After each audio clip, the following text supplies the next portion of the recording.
मानव है मेरे राम।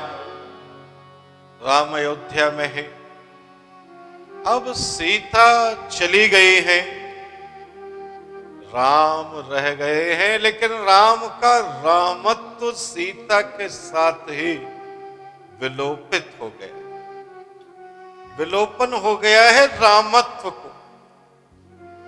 राम ने जीवन में पहली बार निराशा का अनुभव किया है। राम का सकारात्मक अहंकार पराजित हो रहा है, क्योंकि राम ने पूरे जीवन अपने मैं को जीवित रखा है। राम का मैं राम की उत्कृष्टता को आगे बढ़ाता रहा है। विपरीत परिस्थितियों में भी विजय पताका राम ध्वज स्तंभ पर ही फहराती रही। नियति के संकेतों को राम पहले से ही पहचान जाते थे। नकारात्मकता को सकारात्मकता में बदल लेते थे। कितनी बड़ी नकारात्मकता घटी थी राम के जीवन में कि पत्नी का अपहरण हो गया, लेकिन उस नकारात्मक अवसर को राम ने अपने जीवन के श्रेष्ठतम अवसर में परिवर्तित कर लिया था। लेकिन राम अनुभव कर रहे हैं अब कि उनकी शक्ति और सामर्थ्य दोनों क्षीण होने लगे। राम विचार भी करते हैं कि शक्ति और सामर्थ्य सदैव के लिए नहीं हो। अगर शरीर का क्षरण होता है तो शक्ति, बुद्धि, विवेक और चेतना का भी क्षरण होगा ही। इसलिए राम सोचते हैं कि विशेष चिंता का विषय नहीं। राम की जो अति चेतना है, सुपर कॉन्शियस है, एक बार फिर जागृत होने लगती है। वो विचार करते हैं कि उनकी शक्ति और सामर्थ्य का विघटन कब से शुरू हो। ये बड़ा बिंदु है मेरे राम, तुम्हारे जीवन में भी मेरे जीवन में भी, कि जब हमारी शक्ति सामर्थ्य बढ़ती है या कभी घटती है तो हमें ट्रेस करना होता है कि किस बिंदु से ये दोनों आयाम आए हैं हमारे जीवन। राम ने जब इस बिंदु का अनुसंधान किया, इसे ट्रेस आउट किया, बड़ा स्पष्ट हो गया कि जब से सीता गई है उनके जीवन से, निर्वासन हुआ था जब से सीता का, तभी से शक्ति का विलोपन प्रारंभ हुआ है। राम ये सोचते ही राम के अंदर सिहरन दौड़ जाती है, सिहर उठते हैं राम। राम को स्पष्ट होने लगा कि उनकी चैतन्य शक्ति सीता थी, चेतना का आधार सीता थी। सीता जब तक साथ रही,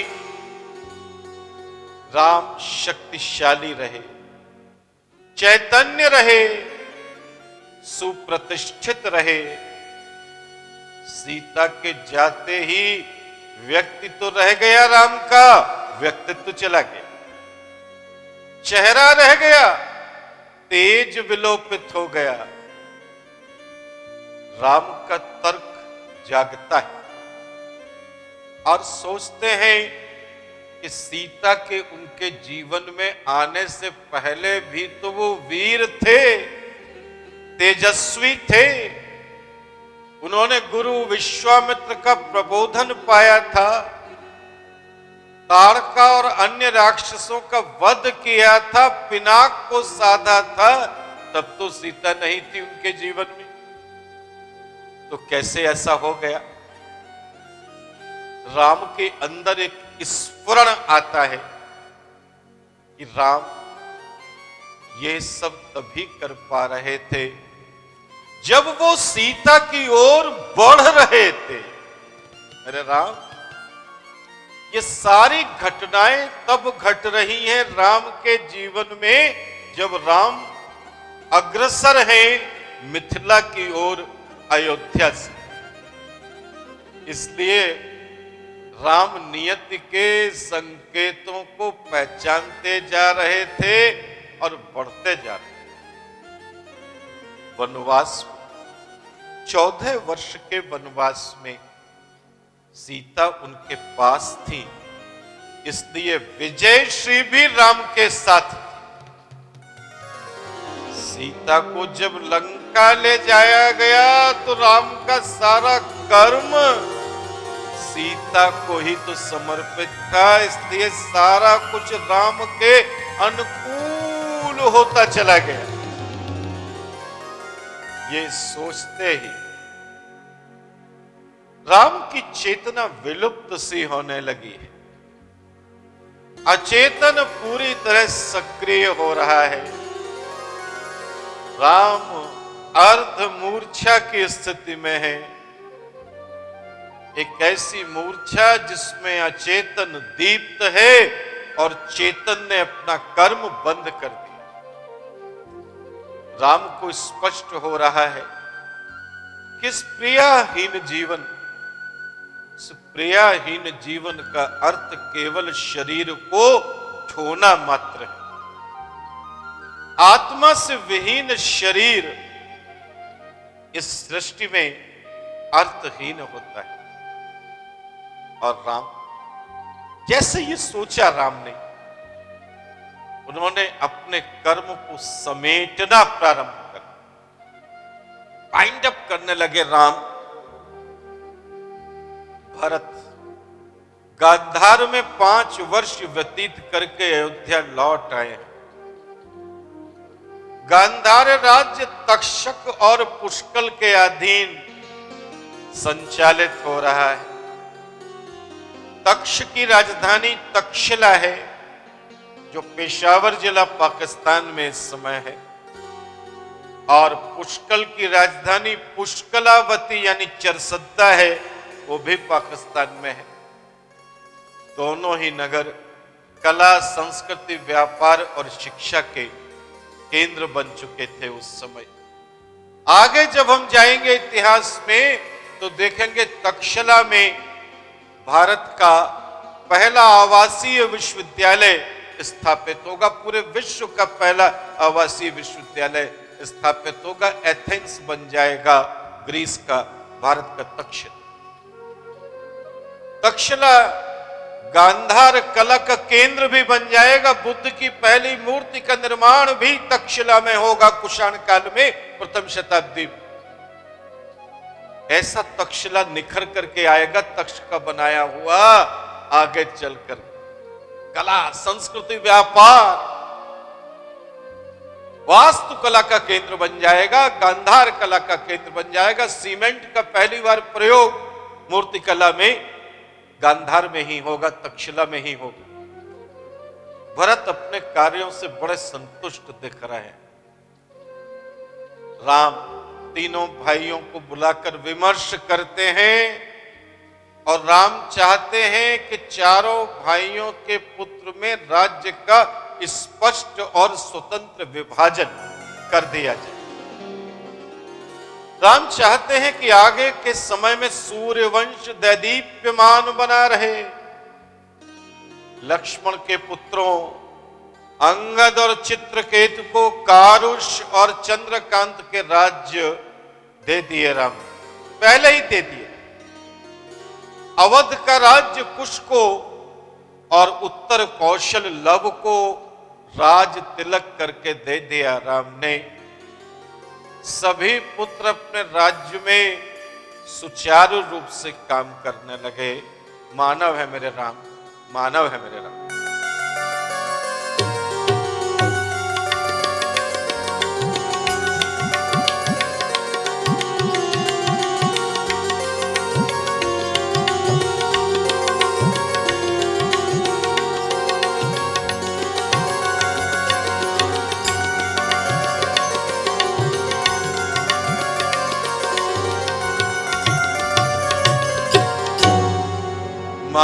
मेरे राम।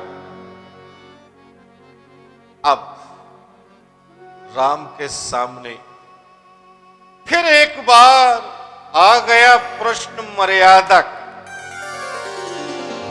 मर्यादा तो राम के पीछे पीछे नहीं, आगे आगे चल रही। एक बड़ी घटना घट रही है राम के जीवन में। एक ऋषि आए हैं मिलने राम से वार्ता के लिए। ऋषि ने शर्त रखी है कि जब राम से उनकी वार्ता होगी तो बीच में कोई तीसरा व्यक्ति नहीं आएगा और ना ही उनकी बात सुने। और इसके लिए एक सख्त पहरे की जरूरत है। राम के लिए लक्ष्मण से अधिक आज्ञाकारी कोई दूसरा है ही नहीं। राम ने लक्ष्मण को अपने कक्ष के बाहर आरक्षी नियुक्त कर दी और एक शर्त और रख दी ऋषि ने कि अगर कोई व्यक्ति उनकी वार्ता के मध्य में आ जाए तो राम उसे मृत्यु दंड देंगे, मृत्यु दंड देंगे।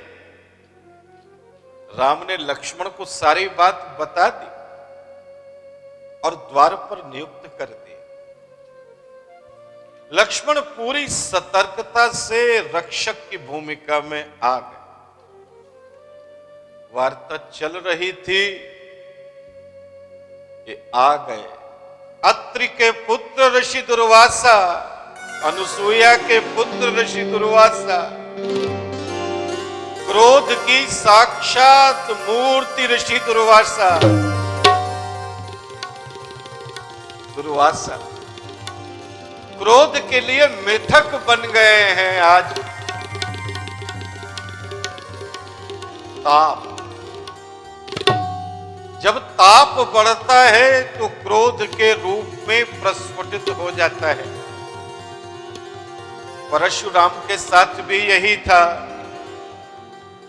विश्वामित्र के साथ भी यही था और दुर्वासा के साथ तो बहुत ही कुछ। कारण कि जो व्यक्ति अपने कर्म की त्वरा में होता है, स्पीड में होता है, वो व्यवधान नहीं चाहता। और अगर उसके कर्म में कोई व्यवधान बनता है तो वो तत्काल उसे दंडित करने के लिए प्रस्तुत हो जाता है। यही तो कारण बनता है, क्योंकि गति अवरोध नहीं चाहती।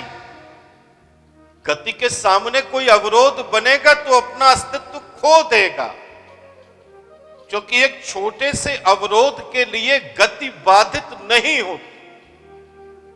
एक ट्रेन जो ट्रैक पर चली आ रही है पूरी अपनी स्पीड के साथ में, और कोई व्यक्ति अगर ट्रैक पे आके बैठ गया है कि आओ ट्रेन तुम्हें हम देखें तुम कितनी स्पीड पर आ रही है, तो मेरे राम जानते हो उसके परखच्चे उड़ जाएंगे, क्योंकि ट्रेन में इतना ब्रेक नहीं लिया जा सकता। ये देखने के बावजूद भी कि अवरोध है, क्योंकि ट्रेन में सवार सैकड़ों लोग तत्काल मृत्यु की गोद में चले जाए। एक व्यक्ति को शहीद होना पड़ेगा जो अवरोध बना है आकर। तो गति के आगे, ताप के आगे जो अवरोध बनता है वो अपना अस्तित्व खो देगा। ये सृष्टि का नियम है और इसके प्रतीक है ऋषि दुर्वासा।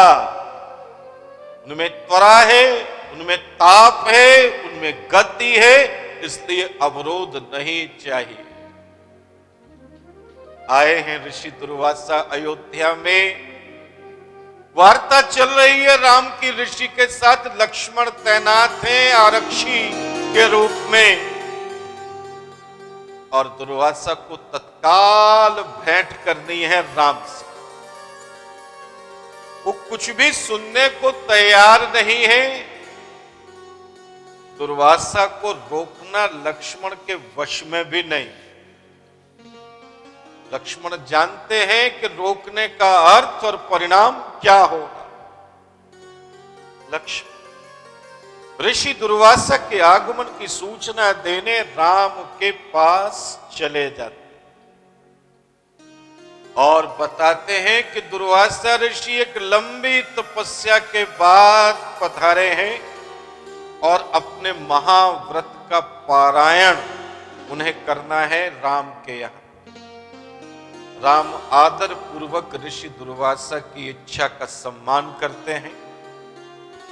अब दुर्वासा का तो मान हो गया, सम्मान हो गया। अब राम को अपना वचन पूरा करना है, अपनी मर्यादा निभानी है। मेरे राम, वचनबद्धता का राम के जीवन से अटूट नाता है। जो रघुकुल नीति की रीति की बात कही जाती है वो इसीलिए कही जाती है। आपने कई बार सुना है कि रघुकुल रीति की बात कही जाती है, बहुत कही जाती है। कहने वाले और सुनने वाले उसका अर्थ क्या समझते मैं नहीं जानता, लेकिन रघुकुल रीति की बात होती है। ये रघुकुल की रीति है। व्यास जी, रघुकुल की रीति पर आपकी वाणी हो जाए। रघुकुल रीति सदा चली आई, रघुकुल रीति सदा चली आई, प्राण जाई बरु वचन न जाई, प्राण जाई बरु वचन न जाई।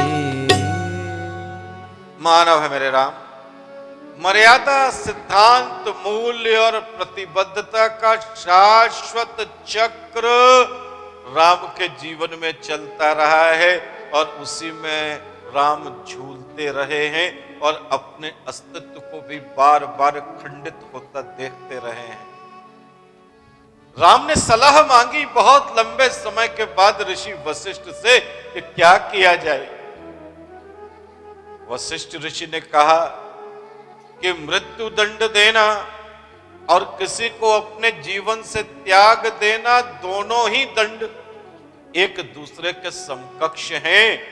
इसलिए लक्ष्मण को त्याग कर राम अपना वचन पूरा कर सके। राम ने लक्ष्मण के त्याग की घोषणा की और यह घोषणा करते ही मेरे भावुक राम मूर्छित हो गए। मूर्छित हो गए भावुक राम जब उन्होंने लक्ष्मण के त्याग की घोषणा। लक्ष्मण का त्याग अपनी छाया का त्याग था, अपनी आत्मा का त्याग था।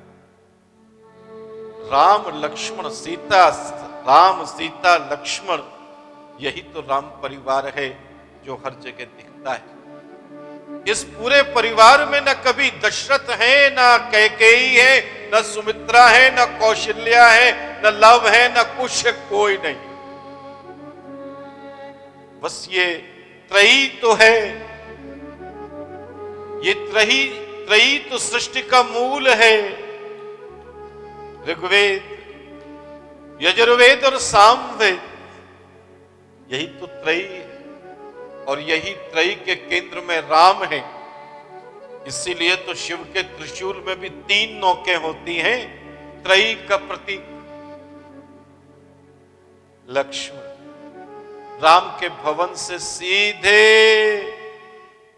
आते हैं सरयू के तट। लक्ष्मण ने इतना देखा है अपने छोटे से जीवन में, जितना देखा है वही देखा है जो राम में। लक्ष्मण के लिए तो उर्मिला भी इतनी अस्तित्वशाली नहीं है जितना महत्व लक्ष्मण के जीवन में राम का है। लक्ष्मण स्वयं सर्वशक्तिमान होते हुए भी